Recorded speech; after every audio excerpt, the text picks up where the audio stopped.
আসসালামু আলাইকুম প্রিয় এনজিও চাকরি প্রার্থী ভাই ও বোনেরা, আপনাদের জন্য নতুন আরও একটি এনজিও চাকরির সার্কুলার নিয়ে হাজির হলাম। প্রতিষ্ঠানের নাম পল্লী মঙ্গল কর্মসূচি পিএমকে এনজিওতে সিনিয়র ক্রেডিট অফিসার পদে 200 জন লোক নিয়োগ দেওয়া হবে। শিক্ষাগত যোগ্যতা এবং বেতন ভাতা যে কোনো বিষয়ে স্নাতকোত্তর বা সমমান। বেতন ভাতা শিক্ষানবিশকালে 28,000 টাকা, স্থায়ীকরণের পর বেতন হবে সর্বসা করলে 33,290 টাকা পিএফ সহ।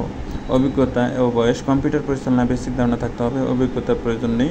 বয়স সর্বোচ্চ 33 বছর এবং 25 বছরের কম নয় এমন প্রার্থী আবেদন করতে পারবেন। আগ্রহী প্রার্থীগণ জীবন বৃত্তান্ত, প্রয়োজনীয় কাগজপত্র, শিক্ষাগত যোগ্যতা, চেয়ারম্যান কর্তৃক নাগরিক সনদপত্র, 3 কপি পাসপোর্ট সাইজের ছবি প্রদান নির্বাহী পল্লী মঙ্গল কর্মসূচি বরাবরে আবেদনপত্র সহ সকাল 8:30 বর্ণিত তারিখে ভেন্যুতে উপস্থিত হতে হবে। পরীক্ষা হবে 2টি জায়গায়। 1 নম্বর ময়নামতি কুমিল্লা শাখা, 2 নম্বর মমতা পল্লী প্রধান কার্যালয় শাখা, জিরাবো 20 মাইল রোড, জিরাবো আশুলিয়া, ঢাকা। পরীক্ষার তারিখ কুমিল্লাতে হবে 25/9/2024, হেড অফিস জিরাবোতে হবে 3/10/2024। বিস্তারিত সার্কুলারে। ধন্যবাদ।